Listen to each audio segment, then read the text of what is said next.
Hello दोस्तों, जैसा कि आप लोगों को पता है कि बिहार दरोगा का एग्ज़ाम काफ़ी नज़दीक है।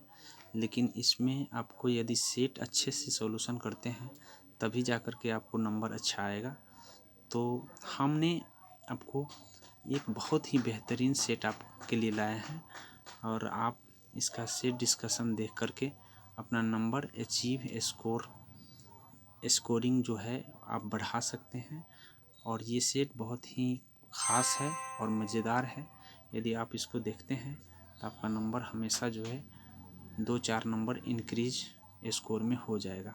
तो चलिए बिना देर किए हुए हम सेट की तरफ चलते हैं।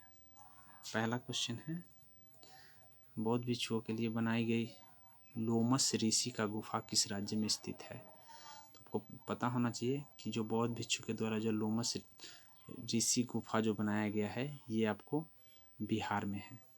इसका आंसर एक्यूरेट आंसर बिहार हो जाएगा, ये आपको ध्यान रखना है। अगला प्रश्न की ओर बढ़ते हैं। अगला प्रश्न बोला है कि अशोक के शासनकाल में प्रमुख घटना में से आपका बोला है कि 250 ईसा पूर्व राजधानी पाटलिपुत्र में डैश बौद्ध संघ का आयोजन हुआ था। मतलब कहने का मतलब है कि यहाँ जो है पाटलिपुत्र में किस बौद्ध संघ का आयोजन किया गया था अशोक के शासनकाल में। तो आपको पता होना चाहिए कि टोटल जो है बौद्ध संगीति 4 हुआ है, जिसमें से पहला अजातशत्रु के शासनकाल में हुआ है, दूसरा कालाशोक के शासनकाल में हुआ है, तीसरा अशोक के शासनकाल में हुआ है और चौथा कनिष्क के काल में हुआ है। इस तरह से आपको ध्यान रखना है। इसका आंसर हो जाएगा आपका तीसरा। अगली प्रश्न की ओर बढ़ते हैं। अगला प्रश्न यहाँ बोला है कि बौद्ध शताब्दी में ईसा पूर्व में मगध की राजधानी डैश थी। तो आपको पता होना चाहिए कि मगध की राजधानी जो है चौथी शताब्दी में जो है क्या थी। तो चौथी शताब्दी पूछा है और चौथी शताब्दी मगध की राजधानी शुरू में आपको ध्यान रखना है कि हस्तांतरित कर दी गई थी। तो पहले राजगृह हुआ करता था, राजगृह से इसको हस्तांतरित कर करके पाटलिपुत्र में लाया गया था। तो इस बात को ध्यान में रखेंगे। तीसरा प्रश्न आपके लिए ये रहा। चौथा प्रश्न है आपका, अगला प्रश्न क्या कह रहा है, चोल वंश के अंतर्गत किसानों की बस्तियों को किस नाम से जाना जाता था? तो आपको ध्यान रखना है कि जो चोल वंशज थे उसने अपनी जो बस्ती, जो किसान के समूह की जो बस्ती थी उसका नाम ऊर रखा था, ऊर। और एक नाडू भी थी। आपको ध्यान रखना है कि नाडू ग्राम के बस्तियों का नाम हुआ करता था, ग्राम के समूहों का नाम हुआ करता था, और किसान बस्तियों का नाम ऊर हुआ करता था। इस बात को ध्यान में कर लीजिए। अगला प्रश्न है आपका, अगला प्रश्न बोला है कि चंद्रगुप्त ने डैश के खिलाफ विद्रोह का नेतृत्व किया और उसे उखाड़ फेंका। तो जैसा कि आपको पता है कि चंद्रगुप्त मौर्य से पहले नंदवंश था, और नंदवंश को ही उखाड़ फेंका था चंद्रगुप्त मौर्य ने कौटिल्य की मदद से। इस बात को ध्यान में रखेंगे। अगला प्रश्न है आपका, प्रश्नों को पढ़िए और जवाब देने का प्रयास कीजिए। प्रश्न बोला है कि निम्नलिखित शासकों में से किसे भारत का नेपोलियन कहा गया है? तो जैसा कि आपको पता है कि B.S. स्मिथ के द्वारा समुद्रगुप्त को भारत का नेपोलियन कहा गया है। गुप्त शासक की बात करें तो गुप्त शासक के जो संस्थापक थे सूर्यगुप्त थे, लेकिन वास्तविक संस्थापक के रूप में चंद्रगुप्त मौर्य को जाना जाता है। ये ध्यान में कर लेंगे। चंद्रगुप्त प्रथम को जाना जाता है, मौर्य नहीं। मौर्य अलग है, चंद्रगुप्त प्रथम अलग है, याद रखेंगे इस बात को। अगला प्रश्न है आपको, मोहम्मद गौरी का जो है ना पहला आक्रमण हुआ था। तो आप ध्यान रखेंगे कि मोहम्मद गौरी का जो पहला आक्रमण हुआ वो 1100, यहाँ पे देखिए कभी कभी 1175 से 78 में से कोई भी आएगा। तो आपको ध्यान रखना है मुल्तान के विरुद्ध जो है ना पहला आक्रमण 1175 में हुआ था। ध्यान रखेंगे उस समय भीम द्वितीय करके शासक हुआ करता था। जो मोहम्मद गोरी को पराजित पहली बार किया था। ऐसे मोहम्मद गोरी ने आगे भी तराइन के युद्ध लड़े हैं, जिसमें फर्स्ट लड़ाई में हार गया था मोहम्मद गोरी, दूसरा लड़ाई किया था तो वहाँ पे जीत दर्ज किया था। मोहम्मद गोरी और पृथ्वीराज चौहान के बीच ये दो लड़ाई लड़ी गई थी 1191 और 1192 में, जिसमें गोरी की जीत हुई थी इसमें और इसमें हार हुई थी। इस बात को ध्यान में कर लीजिए। अगला बोला है कि गुजरात के सोमनाथ मंदिर का आक्रमण, तो याद रखेंगे कि गुजरात के जो सोमनाथ मंदिर पर जो आक्रमण है वो गजनी महमूद जो है ना किया था। याद रखेंगे ये तुर्क शासक था और इस बात को भी ध्यान रखेंगे। ऐसे अगर अरब शासक आपसे पूछा जाता है तो अरब शासक में आपका मोहम्मद बिन कासिम है। ईरानी शासक सबसे पहले आक्रमण किया है, इस बात को ध्यान में करेंगे। और ईरानी शासक जो है डेरियस प्रथम या दारा प्रथम के नाम से जाना जाता है। अगला प्रश्न की ओर बढ़ जा रहे हैं। अगला प्रश्न आपका है कि बाबर के संस्मरण या बाबरनामा, जिसे तुजु के बाबरी के नाम से जाना जाता है, किसके द्वारा लिखा गया? तो दोस्तों ये पता होना चाहिए आपको कि ये बाबरनामा खुद बाबर ने लिखा है और ये बाबरनामा का खुद अनुवाद जो है आत्मकथा है, इसीलिए इसका आंसर हो जाएगा। और ये तुर्की भाषा में लिखा गया था। इसके बाद में आगे चल कर के अकबर के कहने से इसको फारसी अनुवाद भी किया गया है, तो इस बात को ध्यान में कर लीजिए। अगला प्रश्न आपसे बोला है कि निम्नलिखित की मोती मस्जिद किस मुग़ल शासक ने बनवाया था? तो मोती मस्जिद को जो बनवाने वाला है, याद रखेंगे दो जगह है मोती मस्जिद, एक दिल्ली में है और एक आगरा में है। तो दिल्ली का जो मोती मस्जिद है ये औरंगजेब बनवाया है और आगरा का शाहजहाँ बनवाया है, औरंगजेब। तो इस बात को ध्यान में रखेंगे, इसका आंसर हो जाएगा औरंगजेब। आगे की ओर बढ़ जा रहे हैं। आगे बोला है कि डैश में ब्रिटिश अधिकारियों पर हमला करने के कारण 1897 में मंगल पांडे को फांसी दी गई थी। तो आपको ध्यान रखना है कि बैरकपुर छावनी में मंगल पांडे ने विद्रोह किया था, तो इसका आंसर राइट हो जाएगा बैरकपुर।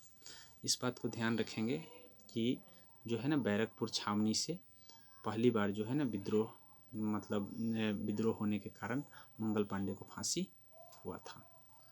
ऐसे वास्तविक जो 10 मई मेरठ से माना जाता है, लेकिन बैरकपुर छावनी से ही ये विद्रोह शुरू हुआ था। अगला प्रश्न बोला है 1793 में जब अस्थाई बंदोबस्त लागू किया गया था तब बंगाल के गवर्नर कौन थे? तो अस्थाई बंदोबस्त के समय जो है आपको याद रखना है कि लॉर्ड कॉर्नवालिस अस्थाई बंदोबस्त, ये अस्थाई बंदोबस्त टैक्स के एक वसूलने की व्यवस्था थी। 3 प्रकार की व्यवस्था लगाई गई थी, एक महालवारी, एक रैयतवारी और तीसरा आपका है अस्थाई बंदोबस्त, जिसमें ज़मींदार जो है असूल करके दिया करते थे। इसमें ज़मीनों का मालिक ज़मींदार हुआ करता था और ये कॉर्नवालिस के द्वारा लागू किया गया। आगे है अगला प्रश्न आपसे पूछा है कि वह अधिनियम जिसे ब्रिटिश ईस्ट इंडिया एक्ट की कंपनी से भारत ब्रिटिश क्राउन को सत्ता हस्तांतरित कर दिया था। तो आपको ध्यान रखना है कि ब्रिटिश के सत्ता का हस्तांतरण जो है ना, हम आपको बारीकी से पढ़ाए हुए हैं, आप जा कर के देख सकते हैं। संवैधानिक विकास में भारत सरकार अधिनियम 1858 में आया था, जो क्राउन के हाथों में सीधा सत्ता हस्तांतरित कर दिया गया था। इस बात को ध्यान में कर लीजिए। अगला प्रश्न आपसे बोला है कि ब्रिटिश सरकार ने किस वर्ष भारत में आपको ध्यान रखना है कि मर्ले मिंटो सुधार की घोषणा की थी। मर्ले मिंटो सुधार आपको ध्यान में रखना है कि मर्ले मिंटो सुधार 1909 में सांप्रदायिक निर्वाचन प्रणाली को जन्म दिया था। इस बात को ध्यान में रखेंगे। और इस समय मिंटो जो है ना गवर्नर हुआ करता था, इस बात को ध्यान में रखें। मर्ले सचिव था और मिंटो गवर्नर था, इस बात को ध्यान में रखेंगे। पूछ लिया जाता है कि उस समय गवर्नर कौन था, तो मिंटो, मर्ले नहीं। आगे है लॉर्ड कर्जन के संबंध में। लॉर्ड कर्जन के संबंध में कौन से घटना निम्न में से किस घटना से है कर्जन का संबंध? तो आपको ध्यान रखना है कि 1905 में बंगाल का विभाजन की घोषणा कर्जन ने कर दिया था, तो यही घटना संबंधित है। ऐसे डुरंड का आयोग का गठन अलग हुआ है, सर क्लिफ के अध्यक्षता में किया गया है, इस बात को ध्यान में कर लीजिए। आगे है अगला प्रश्न है आपसे, बोला है कि 1917 में महात्मा गांधी ने गुजरात के खेरा जिले में सत्याग्रह का समर्थन किया था। तो मैं आपको बता दूं कि महात्मा गांधी जी के द्वारा जो है खेरा सत्याग्रह हुआ है, अहमदाबाद भूख हड़ताल हुआ है, चंपारण सत्याग्रह हुआ है। तो पहला सत्याग्रह तो चंपारण है, लेकिन खेरा सत्याग्रह जो है ना, ये किसान से जबरन टैक्स वसूलने की वजह से हुआ था। तो किसान उस समय टैक्स देने में, अकाल आने के वजह से टैक्स देने में असमर्थ थे, फिर भी अंग्रेज़ों के द्वारा मांगा जा रहा था।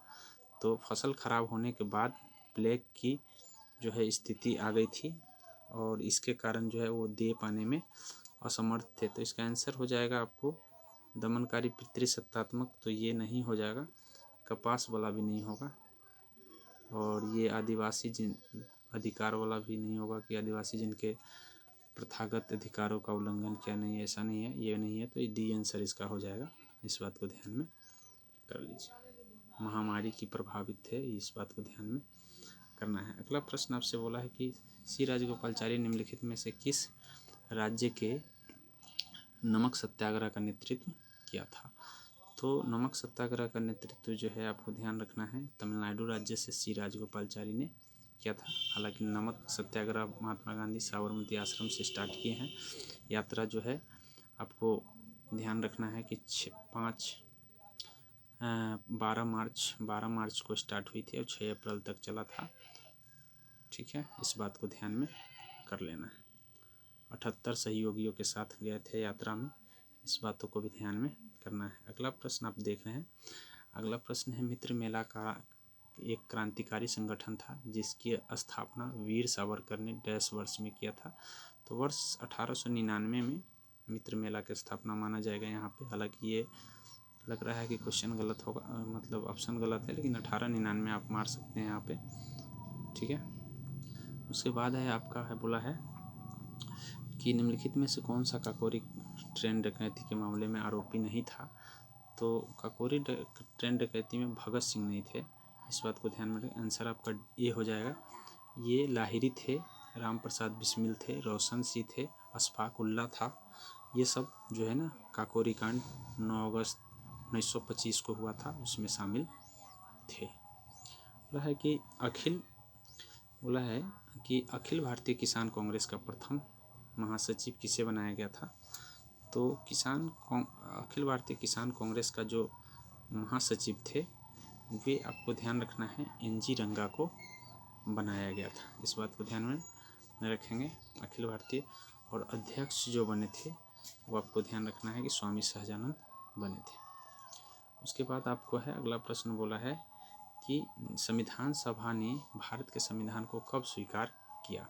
तो ये आपको पता है कि स्वीकार 26 नवंबर 1949 को हो गया, लागू 26 जनवरी 1950 को हो गया, इस बात को ध्यान में कर लीजिए। आगे अगला प्रश्न आपसे बोला है कि किस राज्य के राज्यपाल के रूप में नियुक्त के लिए भारत, मतलब किसी भी राज्य के राज्यपाल के रूप में नियुक्त के लिए भारत के संविधान द्वारा निर्धारित न्यूनतम आयु कितना वर्ष तक के आयु को? तो जो राष्ट्रपति के हैं वही राज्यपाल के हैं, तो हो जाएगा 35 वर्ष, इस बात को ध्यान में कर लीजिए। उसके बाद बोला है कि भारतीय संविधान में न्यायिक पुनर्वलोकन की शक्ति और न्यायपालिका की स्वतंत्रता का प्रावधान किस देश से लिया गया? तो आप बताइए किस देश से? तो आपको ध्यान रखना है कि अमेरिका के संविधान से जब भी न्यायपालिका के बारे में पूछा जाए तो अधिकतर आपको अमेरिका के संविधान से होता है। और पुनर्वलोकन का मतलब अपनी ही दिए गए फैसले पर फिर से विचार करने की बात करता है। और न्यायपालिका की स्वतंत्रता मतलब न्यायपालिका जो है ना स्वतंत्र होना चाहिए। ऑस्ट्रेलिया के संविधान से हम प्रस्तावना की भाषा लिए हैं, और यहाँ इसे हम जापान से लिए हैं विधि द्वारा स्थापित प्रक्रिया। जर्मनी से आपातकाल के बारे में हमने सीखा है, तो इस बात को ध्यान में कर लेना। अगला है, बोला है कि निम्नलिखित में से किस वर्ष में भारतीय राष्ट्रीय कांग्रेस का संविधान सभा की मांग की गई थी? तो संविधान सभा की मांग जो है आपको ध्यान रखना है कि 34 में किया गया था, 34 में संविधान सभा की मांग की गई थी, ये ध्यान में कर लीजिए। आगे बोला है कि भारतीय संविधान में निम्न में से कौन सा अनुच्छेद समान नागरिक संहिता, तो आपको ध्यान रख लीजिए कि नीति निर्देशक तत्व में समान नागरिक संहिता की चर्चा है, जो अनुच्छेद 44 के तहत। अभी वर्तमान में मात्र एक ही राज्य है गोवा, जहां समान नागरिक संहिता लागू है। इस बात को ध्यान में रखेंगे। ये निर्वाह योग्य मजदूरी की बात करता है। ये 14 से 6 वर्ष तक के बच्चों को निःशुल्क शिक्षा की बात करता है, और ये पोषण संबंधी बात करता है। इस बात को ध्यान में कर लीजिए। उसके बाद बोला है कि भारतीय संविधान के निम्न में से कौन सा अनुच्छेद एक नए राज्य के गठन की व्यवस्था की बात करता है। तो आपको ध्यान रखना है, नए राज्य के गठन की बात अनुच्छेद 3 करता है। इसमें कहा गया है कि देश जो है ना राज्यों का संघ है।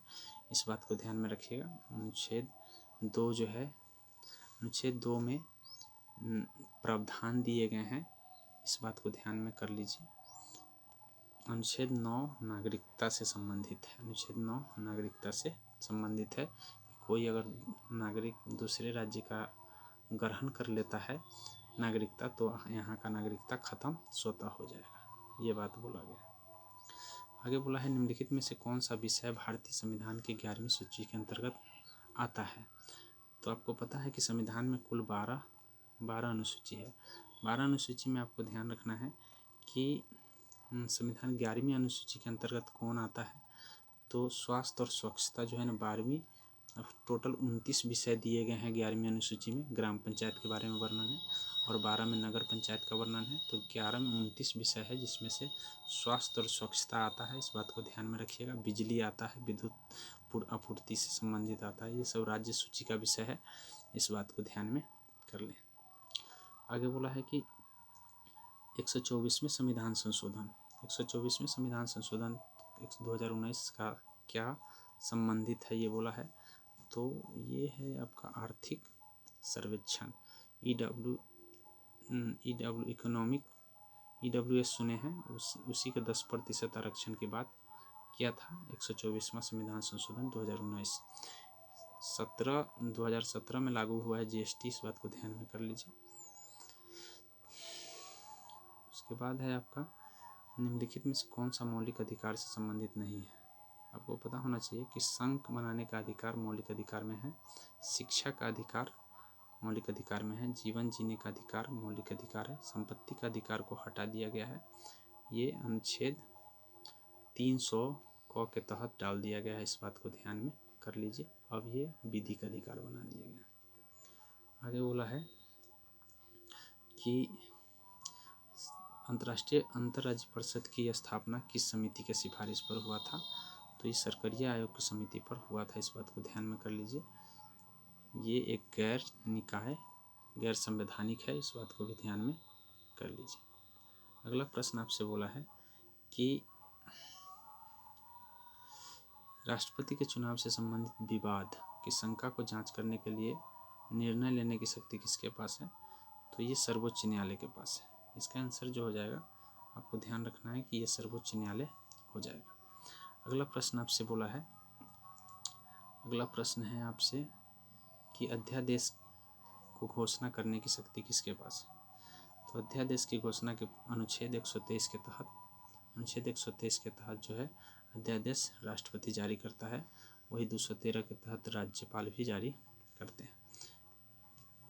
आगे बोला है कि निम्नलिखित में कौन सा भारत के उपराष्ट्रपति नहीं बने थे। भारत के उपराष्ट्रपति के रूप में कौन नहीं आए हैं। तो ये गुलजारीलाल नंदा प्रधानमंत्री के रूप में देखे गए हैं, जाकिर हुसैन और ये उपराष्ट्रपति के रूप में आए हैं, याद रखेंगे इस बात को। उसके बाद बोला है कि पंचायत गठित करने का चुनाव उससे के विघटन की तिथि से डैश की अवधि समाप्त होने से पहले पूरा हो जाना चाहिए। याद रखिएगा कि विघटन की तिथि से डैश की अवधि समाप्त होने से पहले पूरा हो जाना चाहिए। तो ये 6 माह से पहले, इस बात को ध्यान में कर लीजिए। 6 माह से पहले ही पूरा हो जाना चाहिए।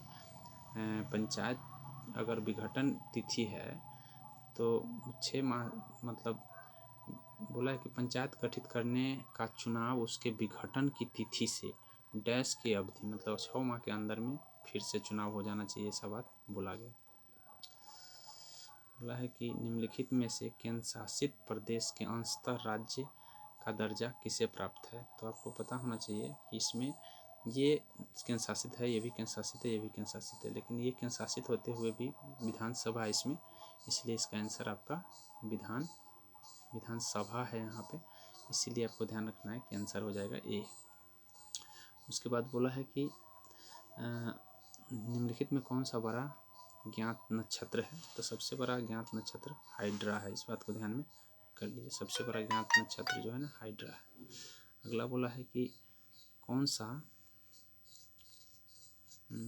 ग्रह सल्फ्यूरिक अम्ल की सफ़ेदी और पीले बादलों को मोटी परत से बना हुआ है। तो आपको ध्यान रखना है कि ये पीले बादल और सल्फ्यूरिक अम्ल का बादल बना हुआ है शुक्र का, इस बात को ध्यान में रखें। वहाँ पे काफ़ी मात्रा में जो है कार्बन डाइऑक्साइड भी है, जिसके कारण सबसे गर्म ग्रह के रूप में जाना जाता है। लाल कहेगा तो आपको ध्यान रखना है मंगल हो जाएगा, लाल कहेगा तो मंगल हो जाएगा, हराज कहेगा तो नेपच्यून हो जाएगा, यूरेनस हो जाएगा, इस बात को ध्यान में करना है। बोला है कि उत्तरी गोलार्ध में ग्रीष्मकालीन अयनांत किस दिन होता है। तो उत्तरी गोलार्ध में आपको ध्यान रखना है या तो दिसंबर में होते हैं, नहीं तो जून में होते हैं। तो याद रखना है कि 21 जून को उत्तरी गोलार्ध में और 22 दिसंबर को आपको दक्षिणी गोलार्ध में, इस बात को ध्यान में रखना है। अयानंत किस दिन होता है। अयानंत का मतलब होता है कि बड़ा दिन, तो बड़ा दिन उत्तरी गोलार्ध में जो है आपको ध्यान रखना है 21 जून को होता है। कर्क रेखा निम्नलिखित में से किस राज्य से होकर गुजरती है। तो कर्क रेखा नहीं गुजरती है। तो याद रखेंगे कि कर्क रेखा 8 राज्यों से टोटल गुजरती है, जिसमें आंध्र प्रदेश से कभी नहीं गुजरेगी, याद रखिएगा। इसका आंसर हो जाएगा सी। ठीक है, 8 राज्य में आपको ध्यान रखना है गुजरात, राजस्थान, मध्य प्रदेश, छत्तीसगढ़, छत्तीसगढ़, झारखंड, पश्चिम बंगाल, मेघालय, त्रिपुरा, मिजोरम। 1 2 3 4 5 6 7 8 ही राज्य हैं। गुजरात, राजस्थान, मध्य प्रदेश, छत्तीसगढ़, झारखंड, पश्चिम बंगाल, इस ध्यान रखेंगे 8 राज्य है टोटल। आगे है, अगला प्रश्न है आपसे, निम्नलिखित में से कौन सा जल निकाय पाक जलडमरू मध्य में सर्वाधिक समीप है। तो पाक जलडमरू मध्य से मन्नार की खाड़ी नज़दीक है, इस बात को ध्यान में कर लीजिए। महाक्रीक जो है आपको गुजरात के पास है, चिल्का जल उड़ीसा के पास है, खंबात की खाड़ी गुजरात के पास है, इस बात को ध्यान में कर लीजिए। बोला है निम्नलिखित में से कौन सा पाकिस्तान की सबसे लंबी नदी है। तो पाकिस्तान की सबसे लंबी नदी बोला है जो मानसरोवर झील से निकलता है। तो मानसरोवर से सिंधु ही निकलता है, ये सब मानसरोवर से नहीं निकलते हैं, किसी के इराक स्थल से निकलता है। चिनाब का उद्गम भारत में ही है, काबुल का भी नहीं है। तो इस तरह से ध्यान वह मूसी तथा भीमा नदी डैश की सहायक नदी है। तो मूसी तथा भीमा नदी आपको ध्यान रखना है कि ये कृष्णा की सहायक नदी है, इस बात को ध्यान। मूसी हो गया, भीमा हो गया, ये सब कृष्णा की सहायक नदी है, इस बात को ध्यान में। लोहित जो है ना आपको ब्रह्मपुत्र का सहायक नदी है, और गोदावरी का वेनगंगा कृष्णा की सहायक नदी, मालप्रभा घाटप्रभा भी है, इस बात को ध्यान में कर लीजिए। निम्नलिखित में कौन सा भारत में तैरता हुआ राष्ट्रीय उद्यान है। तो मात्र एक ही राष्ट्रीय उद्यान दुनिया का है, जो केबुल लामजो है, दुनिया का सबसे तैरता हुआ राष्ट्रीय उद्यान है, और ये मणिपुर में है, इस बात को ध्यान में कर लीजिए। निम्नलिखित में से कौन सा जलप्रपात शरावती नदी के द्वारा बनाया गया है। तो शरावती नदी के द्वारा जो है आपको ध्यान में कौन सा जलप्रपात शरावती नदी पर बनाया गया है। तो वो है आपका जोग जलप्रपात, जिसको हम करसप्पा भी कहते हैं। आपका है निम्नलिखित में कौन सा झील भारत की सबसे बड़ी मानव निर्मित है। तो भारत की सबसे बड़ी मानव निर्मित झील जो है आपको गोविंद बल्लभ पंत सागर है, इस बात को ध्यान में कर लेंगे। उसके बाद बोला है कि निम्नलिखित में कौन सा अलकनंदा और मंदाकिनी का संगम है। अलकनंदा और मंदाकिनी, जहाँ अलकनंदा और भागीरथी मिलता है उसको हम देवप्रयाग कहते हैं। जहाँ अलकनंदा और मंदाकिनी मिलता है वहाँ रुद्रप्रयाग होता है। ठीक है, देवप्रयाग अलकनंदा और भागीरथी का है, रुद्रप्रयाग अलकनंदा और मंदाकिनी है। एक विष्णु प्रयाग है जो धौली गंगा और विष्णु गंगा मिलता है। नंद प्रयाग है जहाँ नंदाकिनी और अलकनंदा का संगम है। इस बात को ध्यान में कर लीजिए। उसके बाद बोला है कि प्रसिद्ध सांस्कृतिक स्थल रानी का बाव। रानी का बाव गुजरात में पड़ता है, तो इसमें गुजरात का नदी ये तो महानदी उड़ीसा में है, यमुना नदी मध्य प्रदेश में है, हुगली पश्चिम बंगाल में। आंसर हो जाएगा ये। लोकेशन याद रहेगा तो आप याद आसानी से कर सकते हैं। निम्नलिखित में से कौन सी नदी अरब सागर में नहीं मिलती है? तो आपको पता होना चाहिए कि साबरमती अरब सागर में गिरती है, ताप्ती अरब सागर में गिरती है, सिंधु नदी अरब सागर में गिरती है। तो सब अरब सागर हो गया तो गोदावरी हो गया। गोदावरी पश्चिम बंगाल की खाड़ी में गिरने वाली नदी है। इस तरह से आपको है डैश जल संधि भूमध्य सागर को अटलांटिक, तो भूमध्य या अटलांटिक को जोड़ने वाला जो जल संधि है उसका नाम आपका है जिब्राल्टर। जिब्राल्टर भूमध्य से अटलांटिक को जोड़ता है। इस बात को ध्यान में कर लें। उसके बाद आपसे है कि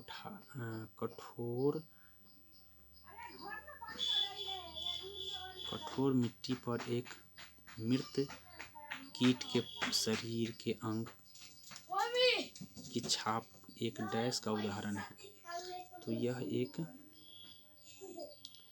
एक जो है आपको ध्यान रखना है जीवाश्म के उदाहरण है। इस बातों को ध्यान में रखना है। लॉरेंज वक्र क्या बताता है? तो लॉरेंज वक्र जो है आपको आय वितरण को बताता है। इस बात को ध्यान में कर लीजिए। अगला प्रश्न है आपका, भूमिगत व्यय में पर्याप्त वृद्धि व राजस्व घाटा डैश की वजह से होता है? तो राजकोषीय घाटा की वजह से होता है। राजकोषीय घाटा की वजह से ऐसा होता है। इस बात को ध्यान में कर लीजिए। उसके बाद बोला है कि किसी भी अर्थव्यवस्था में सामान्य कीमत स्तर में निरंतर वृद्धि को क्या कहा जाता है? तो निरंतर वृद्धि को मुद्रास्फीति कहा जाता है। इस बात को ध्यान में कर लीजिए। निम्नलिखित में से कौन सा अप्रत्यक्ष कर केंद्र सरकार के द्वारा वसूला जाता है?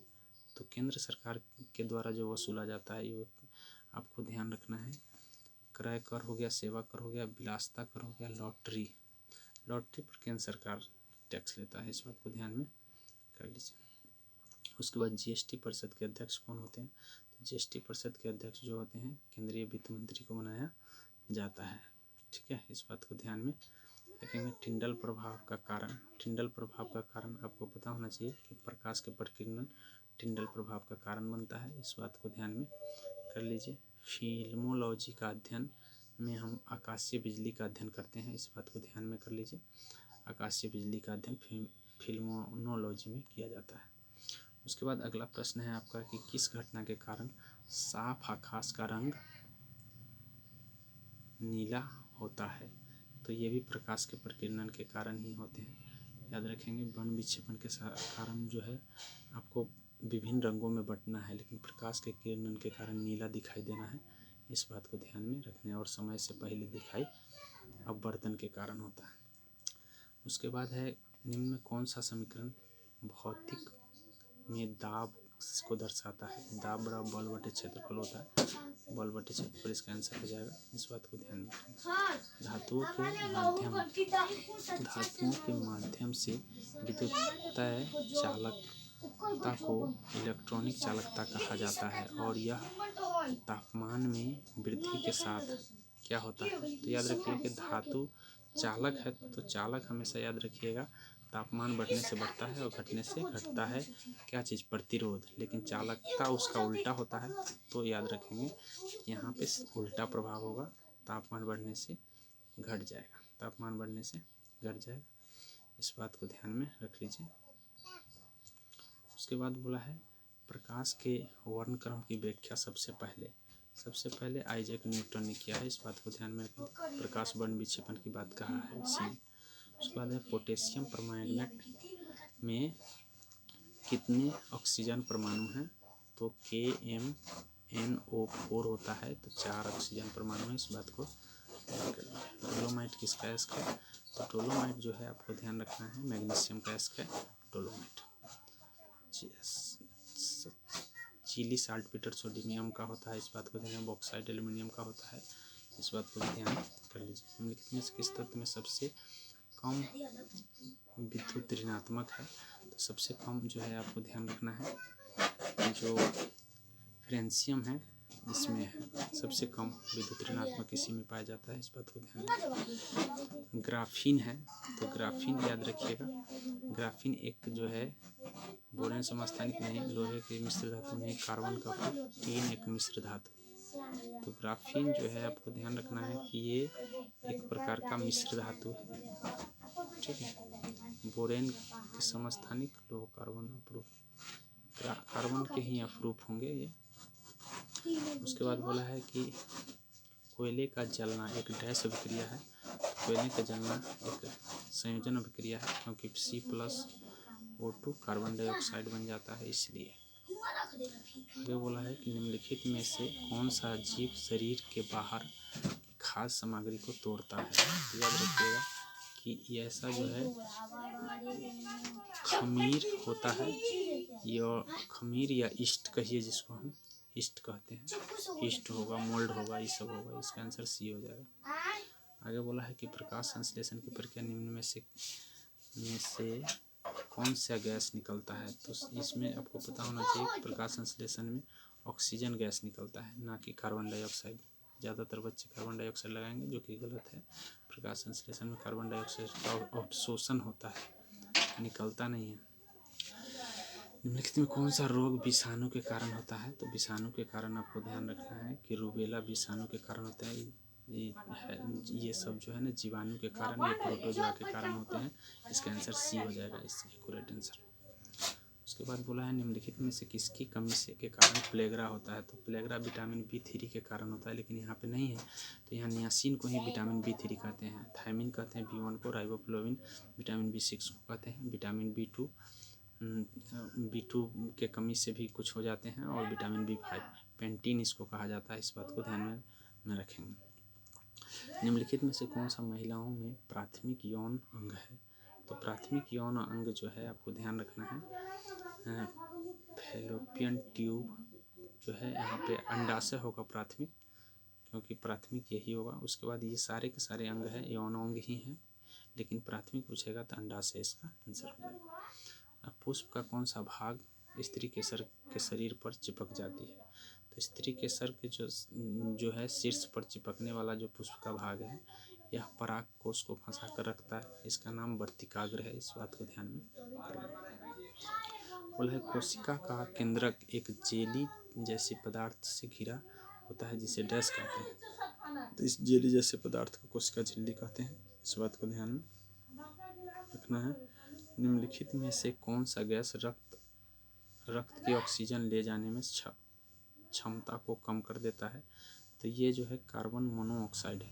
कार्बन मोनोऑक्साइड जो होगा ये रक्त के क्षमता को कम कर देता है, क्योंकि इसमें क्रिया करने की शक्ति ज़्यादा होता है, और करके बाधित कर देता है रक्त को ले जाने में।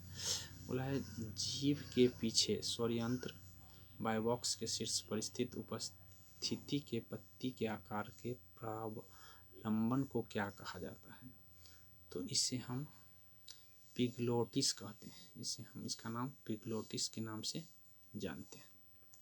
उसके बाद बोला है मटकी किस राज्य का लोक नृत्य है। तो मटकी जो है मध्य प्रदेश, म से मटकी, म से मध्य प्रदेश। जैमिंग शब्द निम्नलिखित में से किस खेल से संबंधित है। तो जैमिंग शब्द जो है लॉन टेनिस का खेल है जैमिंग, इस बात को ध्यान में कर लीजिए।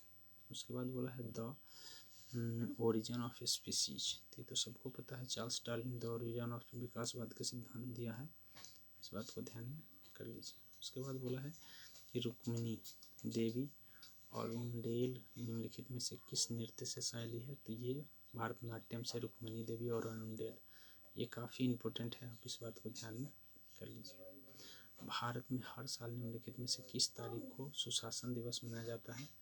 तो ये 25 दिसंबर को अटल बिहारी के जन्मदिन पर सुशासन दिवस मनाया जाता है। हाल ही में 24वां शीतकालीन ओलंपिक 2022 का पहला गोल्ड किस खिलाड़ी ने जीता है। तो पहला थेरेसी जोहांग ने जीता है, याद रखेंगे, पहला गोल्ड वही जीते हैं। उसके बाद आपसे बोला है कि हाल ही में अमेरिका ने किस देश को पहले प्रमुख गैर नाटो सहयोगी रूप में घोषित किया है?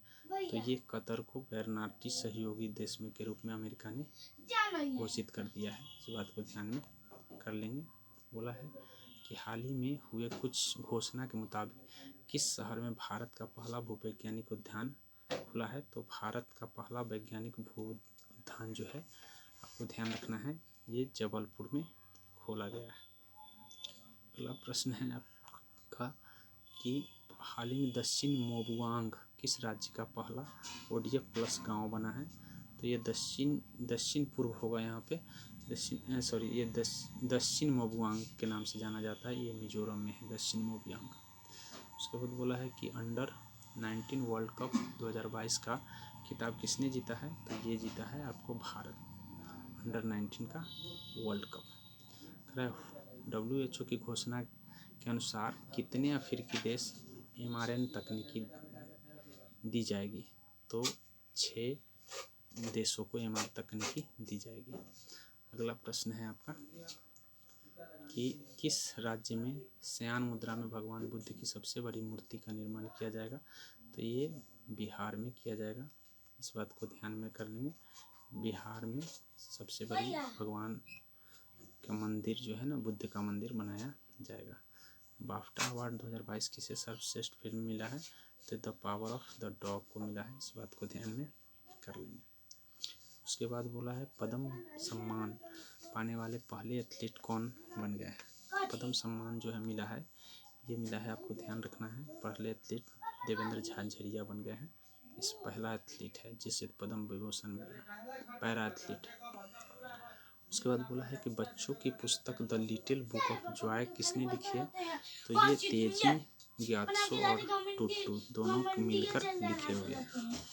आगे बोला है निम्नलिखित किस संस्था ने भारत में पानी की समस्या को हल करने के लिए एक्वामैप नामक एक नया अंतः विषय जल प्रबंधन और नीति को स्थापित किया है? तो ये IIT मद्रास किया है। इस बात को ध्यान कर लेंगे। इसका आंसर IIT मद्रास हो जाएगा। बोला है कि किसे भारत की 23वीं नवीनतम महिला ग्रैंड मास्टर बनाया गया है? तो 23वीं महिला ग्रैंड मास्टर जो बनी है प्रियंका नुटुकी बनी है, हाल ही में बनी है। इस बात को ध्यान में करेंगे। उसके बाद है भारत का कौन सा राज्य बेहतर स्वास्थ्य के लिए कार्बन तटस्थ